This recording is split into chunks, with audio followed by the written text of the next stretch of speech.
Իշխանությունն ասում էր, որ եթե իրենք չընտրվեն, պատերազմ կլինի, այսինքն հիմա Փաշինյանի իշխանության պահպանումը դուրս է գալիս, որ Ալիևի սրտով է, կլինի պատերազմին չեք կարծում։ Պատերազմ, արա յան հետ որ պատերազմ եղավ ինչ արիր, տարար 5000 այդքան տղերքին էնել ինչ տղերք ջիգանսկի, այն ցսանները չեն գնացել, ջիգանսկի տղերքն են գնացել, կռվե, բայց մարդուն ու ինչ պետք է պատասխան տակ,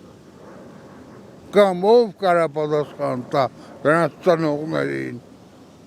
մերա, հերա, մարդկա երկու տղայակորցել է մի անգամից։ Միանշանակ շանտաժ հայ հասարակ ժողովրդին, այսինքն տեսեք ինքը ընտրությունների նախաշեմին դրանից մեկ ամիս առաջ սկսավ ժողովրդին վախեցնելով քարոզ անել, եթե ես չգամ չլինեմ կլինի պատերազմ, եթե ես ասենց, եթե ես անենց ու ցավոք սրտի հայ հասարակ ժողովրդի մի հատ մեծ մասակար, որ տրվավ Նիկոլ Փաշինյանի սուտ խոսքերին։ Դա պոպուլիզմ է, աշխարհում այդպիսի մարդ չկա, որ նման հայտարարություն կատարի, այդպիսի ուժ չկա աշխարհում, ոչ միայն մարդ, այլև ուժ չկա աշխարհում, որը հայտարարություն անի, թե ինքը կարա խաղաղություն էնել հավերժական հավերին, ոչ ոք չգիտի վաղը ում շահը որտեղ որ ինքը բախվի եւ ինչ կառաջանա, եւ մեր թշնամին Ադրբեջանը չի միայն Թուրքիան չի միայն կարող է Կանադան ուզենա մի օր մեր վրա հարձակվի։ Էդի ոնց պետք է, մեր թշնամին Ադրբեջանն ու Թուրքիան են միայն։ Հա։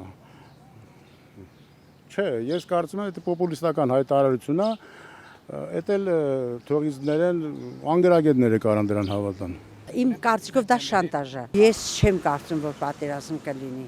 Ես չեմ պատկերացնում, որովհետև ես լսում եմ էլի եմ ասում շատ քաղաքագետների, էսի մենակ Թուրքիայի ու Ադրբեջանի խոսքը չի սա, նաև գալիս է աշխարհաքաղաքական մեծ խաղեր գնում։ Էդ այնտեղ կա Եվրոպան, կա Ամերիկան, ինձ թվում է ոչ։ Հիմա ինքը շատ գիտի, թե ինչ կլինի սեպտեմբերին։ Կարող է ինքը 100% իմանա։ Չի իմանա,